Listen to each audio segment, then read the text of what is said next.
Hello, you are listening to Talking Cryptocurrency. I am your host, Jason Rigdon. On this episode, our guest is going to be Rahul Patil of Delicia. They're creating a decentralized food network connecting food retailers and consumers. But first, I want to talk to you about being a guest on this show. So, on Talking Cryptocurrency, we're trying to talk to the people who are making the blockchain and cryptocurrency revolution happen, and we need guests. If you think you would be a good guest on the show, please go to jasonregdon.com/guests, and there'll be a little form there, and you can fill out, your name and your email address, and then you can tell me why you think you'd be a good guest. And if I agree, I'll have you on the show, and we'll do an episode together. All right, so now to the interview.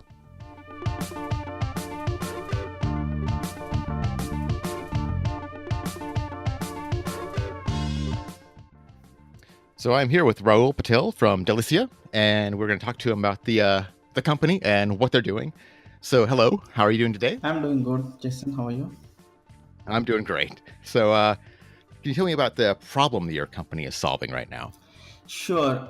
So let me start off with the problem is what we are aiming at is building a solution around artificial intelligence and technology of blockchain to help reduce the food waste problem that is plaguing our entire world. Uh, and currently it is slated to be around like $18 billion per year just in the United States, which comes out to be around like 40% of the finished food which is getting wasted. And It's shocking. yeah, indeed. And as you can see, because of the stringent food regulation laws in the developed countries, most of the food gets wasted, even if it is like pretty very high quality, because of the concerns that the businesses have that they don't want to enter into any litigation or risk or anything. And what we are trying to do is build a solution so that we can efficiently help these businesses you know sell this near expiry high quality Hmm. food produce to the end consumers at a discounted price, and we reduce the food waste as much as we can. So would the food be going to other restaurants or stores, or be going to individuals? Yes, so that's a very good question actually. So what we are doing it is targeting all these different use cases in Hmm. phases, and the very first phase of the application rollout that we are planning is for the prepared food businesses, which are the restaurants primarily as the sellers, and the end user would be individual customers or retail customers like us who would Okay. order this food via their mobile application. Okay. Interesting. So that would be a B2C solution, like a business to consumer solution, as the first phase of our rollout. Okay, that sounds interesting. So how are you solving it? You said you were using artificial intelligence in some way? Yeah. So as you can see, like nowadays with all these new as we call like hyper local solutions that are coming out, like Uber is the very best example, and then Airbnb and all that, where essentially all this consumer base and the seller base is most of it is like local, especially in case of Uber. And Yep. what is required is to efficiently connect the demand and supply, and which is where the artificial intelligence comes into picture, is helping match the requirement in terms of time, price, and in case of food, like the food choices, preferences, the past history of the buyers, the rating systems, things like that. So Okay. all those would be handled using the use of artificial intelligence. Okay. So would I, as the consumer of it, would I be getting like a box of produce or food? Would it be Okay, so let me just give a very brief walkthrough of a simple use case, because there are tons of other use cases that we can talk about, but just in a nutshell. So essentially, what this solution would have is a web portal where the businesses, the sellers, would upload their inventory which is expiring, okay? and the end user like us, we will be installing a mobile application, and we will get a notification of the food that is available at a discounted price which is expiring. Let's say if it is a restaurant, so near the close of the restaurant, you can get notified based on your preferences and past history that Mhm. such food is available at a discounted price, where you can initiate the transaction for your mobile, buy the food, and then go and pick it up. Okay, okay, okay. So what? So so it is very local. So like if Right. my restaurant down the street had extra food and they were Yes, participating, yeah, yeah. So, then I I could. mean, I think I forgot to mention. So that would be one of the other aspects of the artificial intelligence. So basically, determining, the closest buyer and seller with the matching inventory or the food choices and the Mhm. price, times, and all those things. So yeah, it is going to be pretty or hyper local as now the new term which has come up for this. And then you said there's other use cases. What were some of those other Yeah, that might be so missing here? now talking of the other use cases. So basically, in this case, we are talking about like the notifications. So the seller uh, will upload the inventory, the buyer gets notified. Some the buyer can also choose, like or look for when you're in the neighborhood, you want to see, what other food choices are available, which might become available based on the past usage. That's one. The other use case is, as I said, like about the grocery stores, for example. So Oh yeah, one is the yeah. prepared food, and then so these are like prepared food is like very time sensitive in the matter of hours. Let's say in restaurants, pretty much the food should be sold the same day if it is prepared.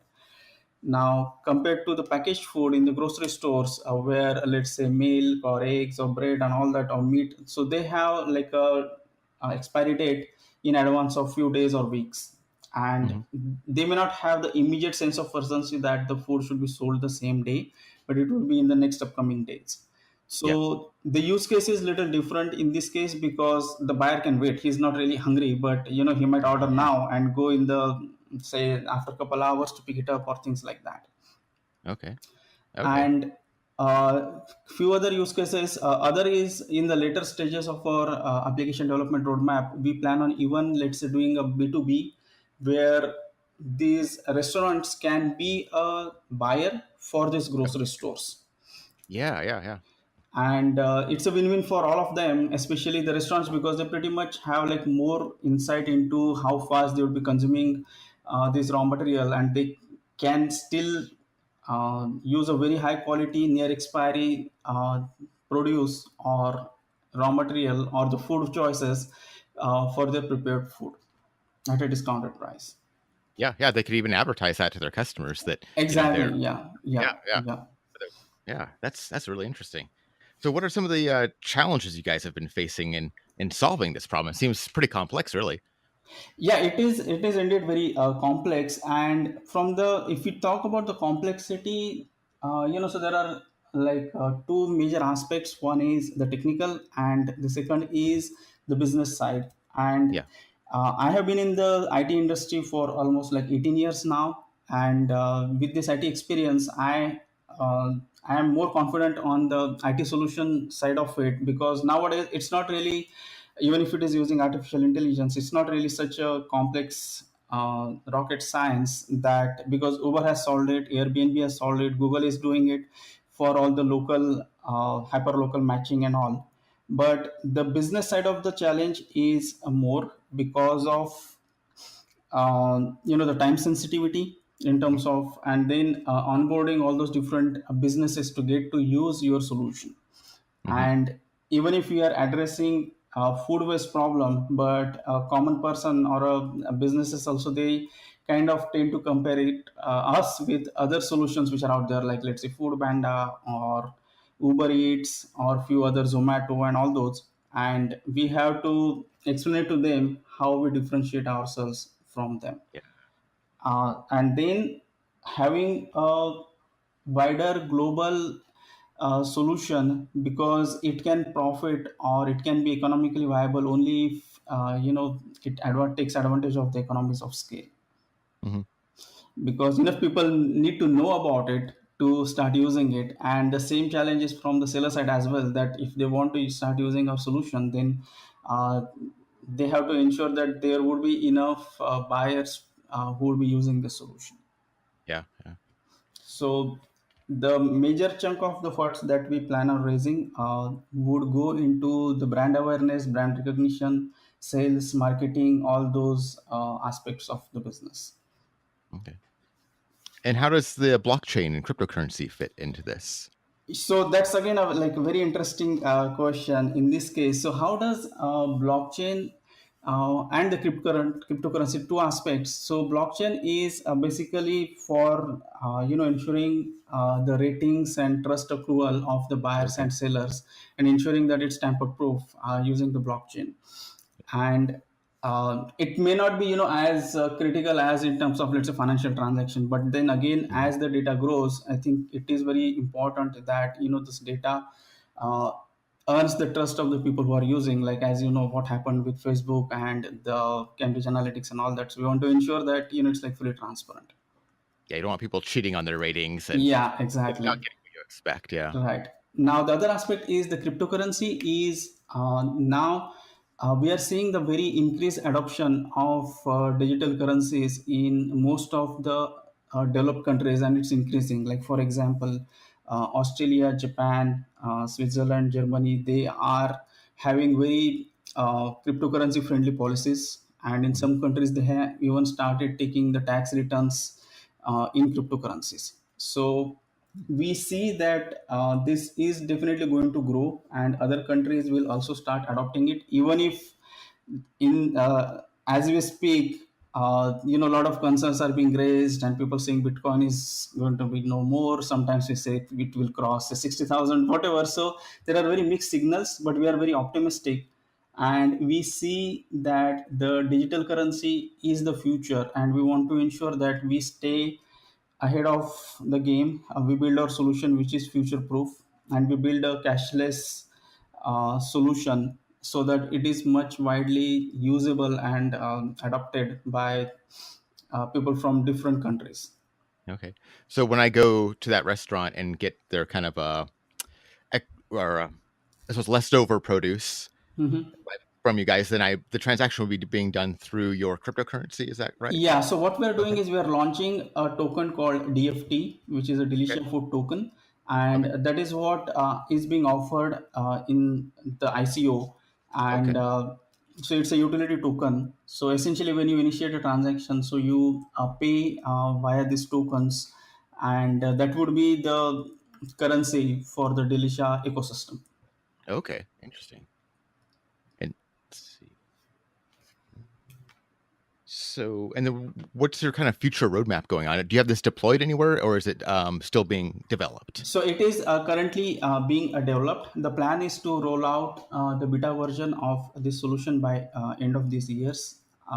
end of this year in US, and we want to do like a phased rollout, because when we talk about like a global solution, so there are different challenges, like in terms of internationalization, making the application available in different languages, and each country will have its own different local challenges. So we first want to start off with US, and then gradually roll it out to other parts of the countries like Europe, Mhm. Russia, and then start off with the developing countries as well. Yeah, it So seems like a global problem that needs to be solved locally. that is true, so true, exactly. And in fact, Yeah. I mean, interestingly, if you see, there are a lot of solutions which are coming out. Again, Uber is a good example, which is like a global company which is Mhm. helping solve a very local problem of transportation. And in our case, it's food. So because of the technology, it is making it possible, but at the same time, we don't know our next door neighbor. So Yeah. that is Yeah. where we start using technology to know who is living next to you. Yeah. Yeah. Yeah. That's very interesting. So you guys have was there a pre-sale coming up soon? Yeah, so currently our pre-sale is scheduled to start on 31st of July, Okay. and that is the date which we currently have. And we are currently working on all the marketing and other stuff, the global, the PR activities. I mean, today I was just going through, where all we've been featured. So I just learned that today we have our ad or the article coming up on Reuters as well. We are working on some other publications to come Mhm. out as well. Okay. Okay. Very cool. All right. Well, I think we've given a pretty good introduction to your company and your project and the global problem with a local solution. Is there anything that I should have asked you that maybe I missed? I mean, I would just like to mention another aspect of Yeah. it as well is, since it's a socioeconomic problem that we're planning on solving, we are also aligned with the United Nations goal of sustainable development, Mhm. specifically called SDG 12.3. And we had a very initial conversation, like a phone call with the United Nations to explore the synergies where we can work together, because we are helping attain the same goal that UN has put out as well for their food and agricultural organization. So that is something which gives a social aspect as well, and the environmental and sustainable aspect to what we're trying to do. Oh, that's really cool. Yeah, very interesting. Yeah, I was really shocked by that number. What was it? $18 billion? That's right. Yeah, And yeah. that worldwide, or is that just That's the just for the United just for the States. U.S.? And Okay. yeah, I mean, the numbers are even more shocking as we start adding up for all the other countries as well. Yeah. Well, it's definitely a huge problem to solve, and I wish you a lot of luck. You could help just so many people. Yeah, thank you. I mean, yes, I mean, it's a commercial solution, but we definitely need a lot of collaborative effort to make it a success and for the welfare of everyone. So, Yeah, thank you so much. it's very great. Thank you so much for coming on and telling our listeners about your company. I'll have more details about the pre-sale on your website and all of your Sure, links in the show notes. sure. Thank you so much, Jason, for giving me the Thank you. opportunity to talk Yeah, about it. thank Have you a so much great for day. coming on. Have Okay, a great thank day. you. You too. Bye bye. Bye. Thank you so much for listening to that interview. This has actually been our very first episode of Talking Cryptocurrency, so hopefully you liked it. And if you did, would you do me a favor? This is a brand new podcast. No one's ever heard of it before, so if you could help spread the word, maybe just tell a friend face to face or use social media, maybe share it on the Twitter or the Facebook or the LinkedIn. Just tell somebody about the show. Every little bit helps. So, yeah, if you like the show, share it. Goodbye.